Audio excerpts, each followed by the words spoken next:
रामकृष्ण हरी. हरिभक्तीपरायण संत तुकाराम महाराज जीवन चरित्र यामध्ये आपण संत तुकाराम महाराजांचा संसार व वैराग्य हे जाणून घेत आहोत. एकदा एक शेतकरी आपल्या इंद्रायणी नदीकाठाच्या शेतावर पिकाचे निरीक्षण करण्यासाठी आला. धान्याची भरलेली कणसे पाहून त्याला खूप आनंद झाला. परतीच्या वाटेवर त्याने तुकारामांना भजन करताना पाहिले. तुकारामांच्या जवळ येऊन तो म्हणाला, तू असा नुसता बसून राहिलास तर तुझं आणि तुझ्या कुटुंबियांचं पोट कसं भरणार? माझं सांगणं ऐक. माझ्या शेतात बसून हरिभजन कर व माझ्या पिकाचं रक्षण कर. मी मोबदला म्हणून अर्धा मण धान्य तुला देईन, ज्यामुळे तुझ्या कुटुंबाचा उदरनिर्वाह होईल. तुकारामांनी ताबडतोब होकार दिला. कुणाला कुठल्याही प्रकारची मदत करण्यास नकार देणे हे त्यांच्या स्वभावात नव्हते. शेतकऱ्याने आपल्याबरोबर तुकारामांना शेतात आणले व मचणावर बसून पिकाचे रक्षण करण्यास सांगितले. मोसम संपल्यानंतर मी तुला कबूल केल्याप्रमाणे अर्धा मण धान्य देईन. तोपर्यंत रात्रंदिवस माझ्या शेताचे रक्षण कर. एवढे सांगून शेतकरी दुसऱ्या गावी व्यापार करण्यासाठी गेला. आपल्या घरच्या लोकांना शेतातील पिकाचे रक्षण करण्यासाठी रखवालदार म्हणून तुकारामांना नोकरीवर ठेवले असल्याचे त्याने सांगितले. शेतकऱ्याने सांगितल्याप्रमाणे तुकाराम शेताची टेहळणी करण्यासाठी मचणावर चढून बसले. तेवढ्यात त्यांनी शेतातील पिकावर अनेक पक्षी येऊन बसल्याचे पाहिले. मनात विचार केला, हे पक्षी भगवंताचे अंश आहेत. त्यांना भूक लागली आहे म्हणून येथे खाण्यासाठी आले आहेत. मी स्वतःला वैष्णव भक्त समजतो, त्यामुळे त्यांना हाकलून लावणे योग्य नाही. काही दिवसांपूर्वी दुष्काळ पडला होता व लोकांना खाण्यासाठी अन्न नव्हते. यावर्षी भगवंतांच्या कृपेने भरपूर धान्य पिकले आहे. मी जर या पाखरांना हाकलून लावले तर माझ्या हातून फार मोठे पाप घडेल, असे म्हणून मचणावर शांतपणे बुजगावण्यासारखे जाऊन बसले.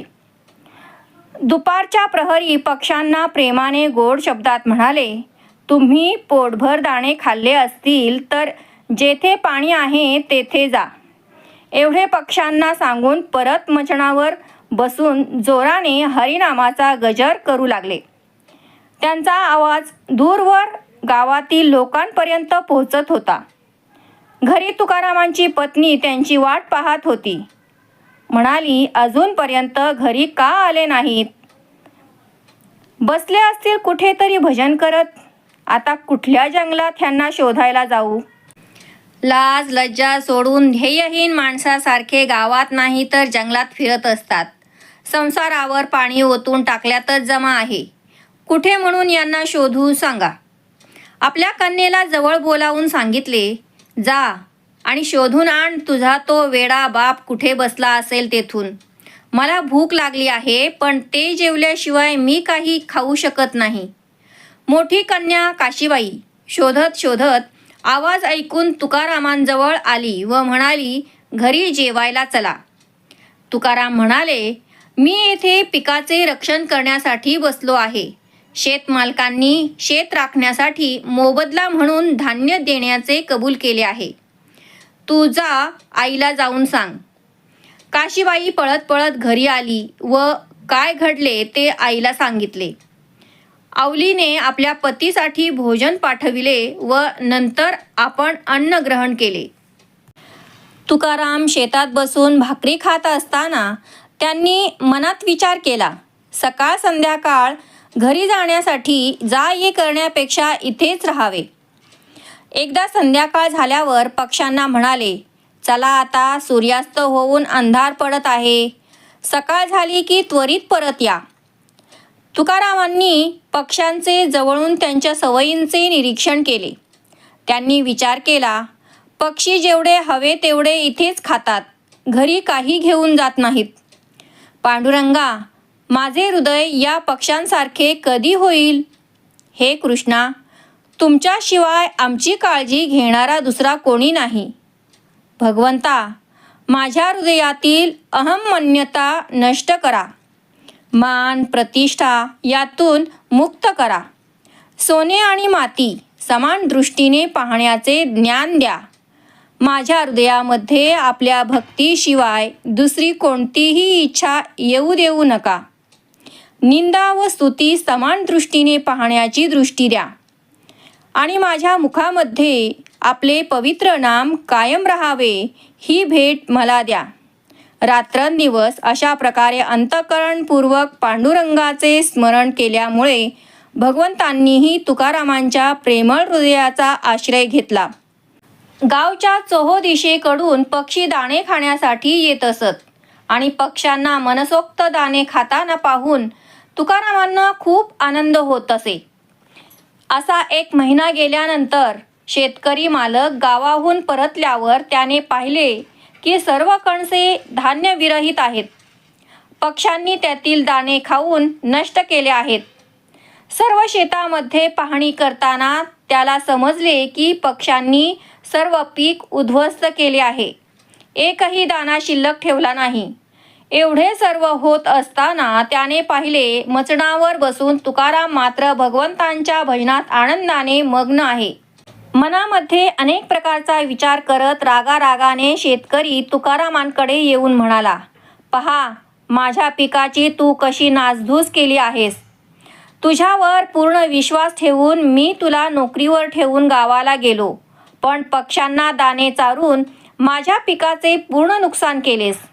डोळे मोठे करत रागाने तुकारामांच्या मनगटाला पकडून फरफटत ओढत घेऊन जात शेतकरी म्हणाला, लक्षात ठेव, माझ्याशी गाठ आहे. आजपर्यंत माझ्या तावडीतून कोणी सुटला नाही.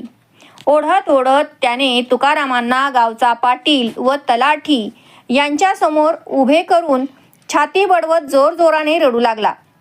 अशा अवस्थेत त्याला पाहून लोक तेथे जमा झाले व शेतकऱ्याला असे करण्यास काय कारण आहे असे विचारले.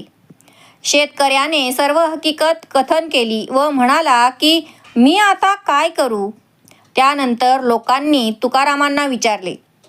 ज्यांच्या मुखाला असत्याचा कधीही स्पर्श झाला नाही अशा तुकारामांनी प्रामाणिकपणे काय घडले ते सत्य कथन केले. तुकाराम म्हणाले, ह्या शेतकऱ्यांनी मला शेत राखण्यासाठी 1 मण धान्य देण्याचे कबूल केले. त्यांनी मला एवढे सांगितले की मचणावर बस व पक्ष्यांकडे लक्ष ठेव. मी जर पक्ष्यांना हकलून लावले असते तर त्यांना उपाशी राहून प्राण गमवावे लागले असते. पक्षी दररोज येऊन दाणे खात पण आपल्याबरोबर एकही दाणा घेऊन जात नसत. मग मी त्यांना कसा थांबवू. मालकांनी पक्ष्यांवर लक्ष ठेवण्यास सांगितले त्याप्रमाणे मी काळजीपूर्वक लक्ष ठेवले. हे तुकारामांचे शब्द ऐकून जमलेले लोक हसू लागले. शेतकरी क्रोधाने निघून जाऊ लागला तेव्हा लोकांनी सहजपणे त्याला विचारले, तुझ्या शेतामध्ये किती धान्य पिकते खरे सांग. शेतकरी म्हणाला, दरवर्षी किमान 2 खंडी तरी धान्य पिकते. मी खरे सांगतो आणि याला अनेक साक्षी आहेत. त्यानंतर गावचे लोक तुकारामांना म्हणाले, तुझ्या तोंडाने तू कबूल केले आहेस की पक्ष्यांनी धान्य खाल्ले आहे. त्याची नुकसान भरपाई म्हणून तुझे घर गहाण ठेव व झालेले नुकसान भरून दे. गावच्या लोकांनी सांगितल्याप्रमाणे तुकारामांनी आपल्या घराच्या गहाणपत्रावर सही करून शेतकऱ्याला दिले. कागदपत्रे घेऊन तो संतुष्ट झाला, पण भगवंतांच्या अगाध शक्तीची जाणीव त्याला नव्हती.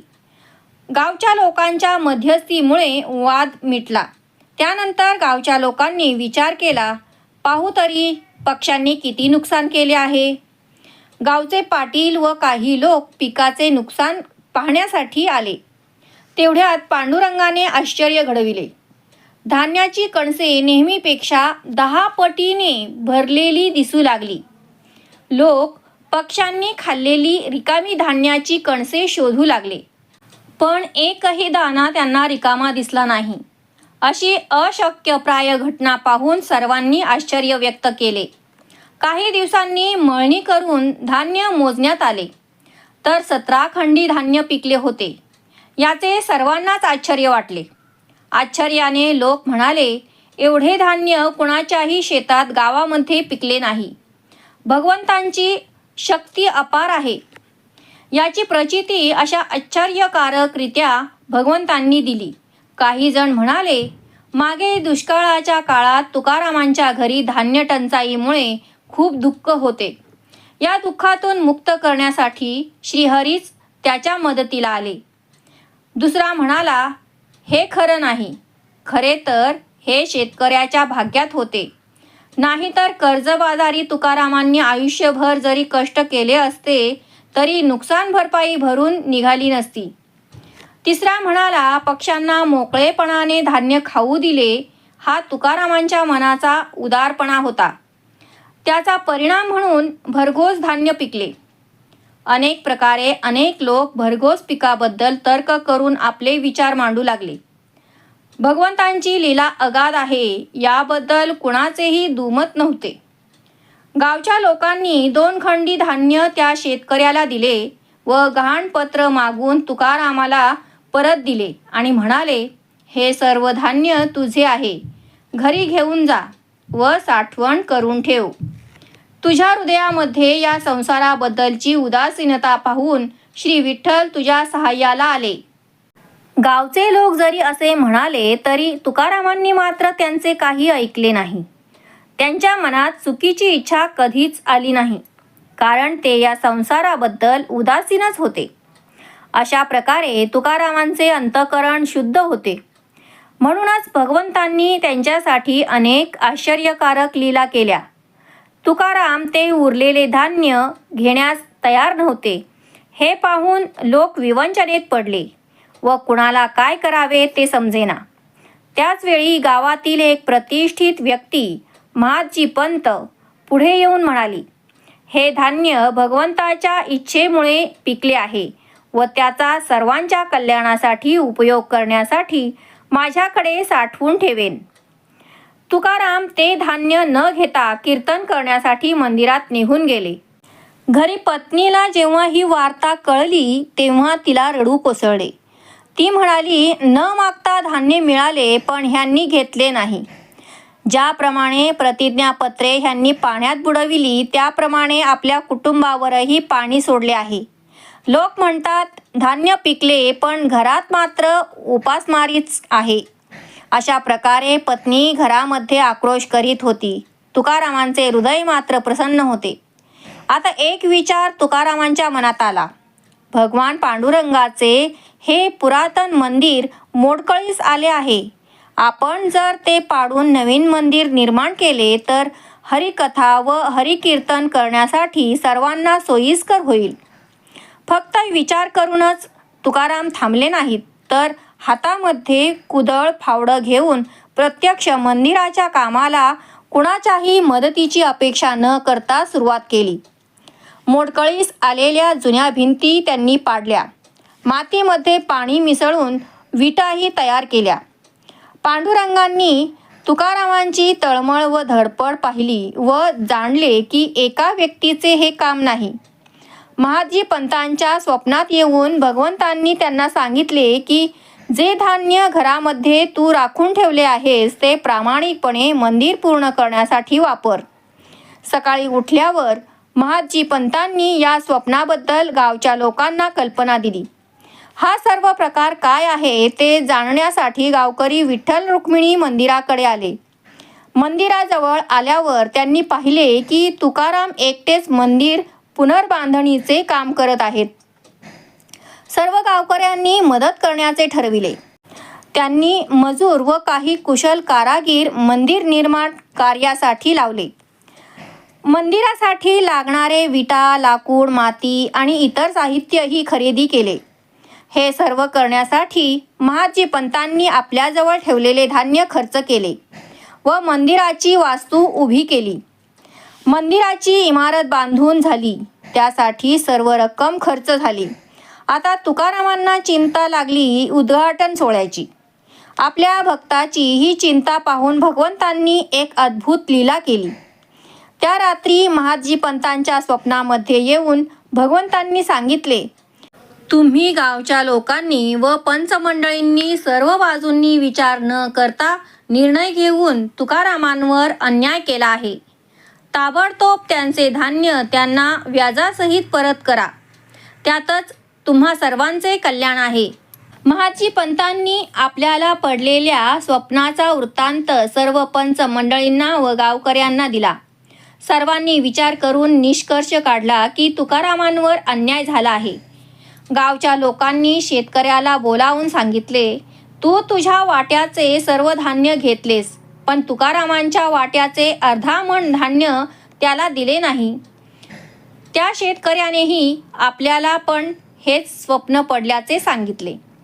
मी जर तुकारामांना त्यांच्या वाट्याचे धान्य नाही दिले तर पांडुरंग माझ्यावर रागावतील, हे जाणून त्याने व्याजासहित धान्य आणून दिले. तुकारामांनी या सर्व धान्याचा उपयोग मंदिरातील सर्व कार्यक्रमासाठी केला. हे पाहून गावातील लोकांनीही गव्हाचे पीठ, तांदूळ, तूप, गूळ, डाळ, भाज्या असे सर्व पदार्थ सेवाभावनेने आणून दिले. त्यानंतर शुभ मुहूर्तावर श्री विठ्ठल रुक्मिणीची स्थापना त्यांच्या आसनावर केली. वैदिक मंत्रांच्या जयघोषात भगवान कृष्णांवर पंचामृताचा अभिषेक करण्यात आला. ब्राह्मणांनी भगवंतांना सुंदर वस्त्रालंकाराने सजविले. कपाळावर सुंदर गोपीचंदनाचा तिलक, सुंदर फुलांचे हार, त्यावर तुळशी मंजिरीपासून बनविलेली सुगंधी हार घातले. ते अतिशय आकर्षक दिसत होते. उदबत्त्या, धूप, दीपही अर्पण करण्यात आले.